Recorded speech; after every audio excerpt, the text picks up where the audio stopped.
मुस्लिम तुष्टीकरण की पराकाष्ठा 5 वर्षों में अशोक गहलोत जी के शासन में हुई। राम नवमी मनाने पर प्रतिबंध लगाया जाता था उस समय। उदयपुर में तो भगवा पताका पर प्रतिबंध लगा दिया, उतरवा दी गई। अकबर महान के पाठ ये लोग पढ़ाते थे। मुझे सोचता है कांग्रेस को आत्मचिंतन करना चाहिए कि आपका काला इतिहास जरा उठा के देख लो, उसके बाद कुछ बोलना चाहिए।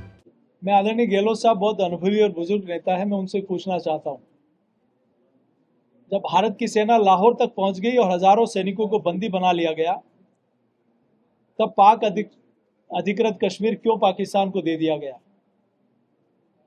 जब अक्साई चीन हजारों वर्ग किलोमीटर जमीन चीन ने कब्जा कर लिया और भारत की संसद में जब सांसद महावीर त्यागी जी ने सवाल उठाया कि ये जमीन क्यों चीन ने कब्जा कर ली, तो नेहरू जी ने कहा ये जमीन बंजर है।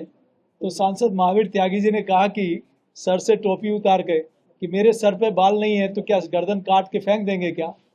तो उसका जवाब भी जवाहरलाल नेहरू नहीं दे पाए। मैं सोचता हूं अशोक गहलोत जी इन दोनों बातों का जवाब देंगे। अशोक गहलोत ने कहा है कि कन्हैयालाल हत्याकांड को 3 साल हो गए, एनआईए की जांच की अधूरी है और सिर्फ राजनीति के लिए बीजेपी ने इस मुद्दे को जमाया। मुस्लिम तुष्टीकरण की पराकाष्ठा 5 वर्षों में अशोक गहलोत जी के शासन में हुई। यहाँ राम नवमी मनाने पर प्रतिबंध लगाया जाता था उस समय, बाकी जलसे होते थे। हनुमान जयंती पर प्रतिबंध लगाया जाता था, भगवान के भजन डीजे जलते थे उस पर प्रतिबंध लगाया जाता था। उदयपुर में तो भगवा पताका पर प्रतिबंध लगा दिया, उतरवा दी गई। अकबर महान के पाठ ये लोग पढ़ाते थे।